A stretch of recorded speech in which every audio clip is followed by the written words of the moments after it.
imperfect. Ang bilis talaga ng panahon.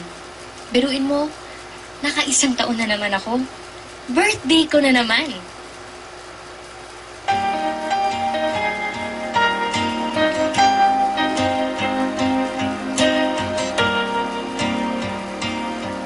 Abot-abot ang pasasalamat ng puso ko sa patuloy na pag-agos ng biyaya mula sa Diyos. Sa gitna ng lahat ng challenges, lahat ng pagbabago, at kung ano-ano pang mga pangyayari sa personal ko man o sa professional kong buhay. Nakasurvive ako. Yes! Thank you, Lord!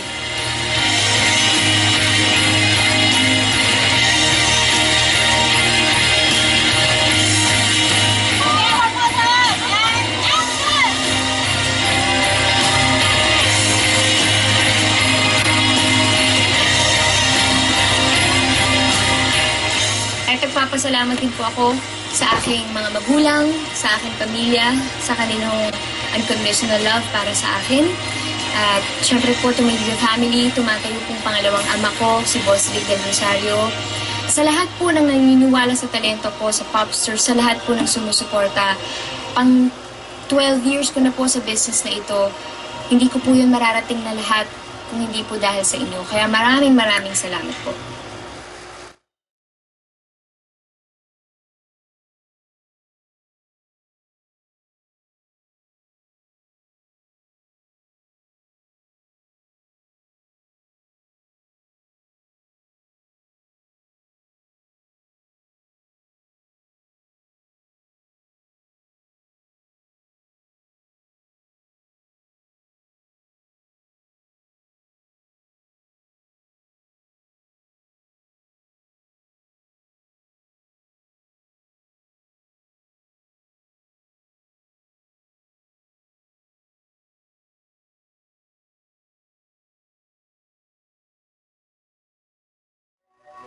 Sino nga bang mag-aakala ng isang bulilit na gaya ko na give ng magbaliw-baliwan pa doon?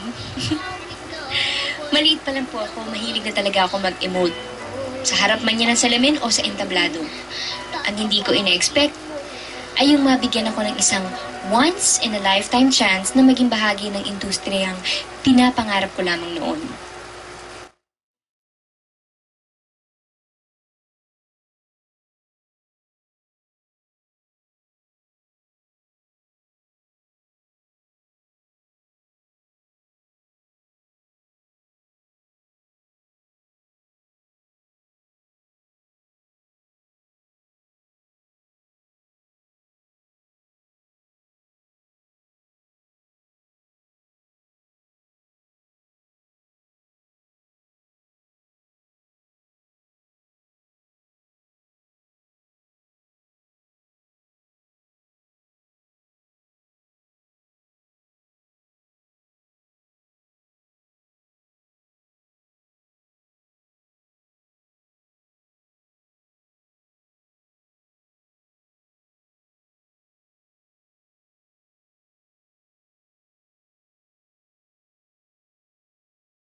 Perfectly imperfect.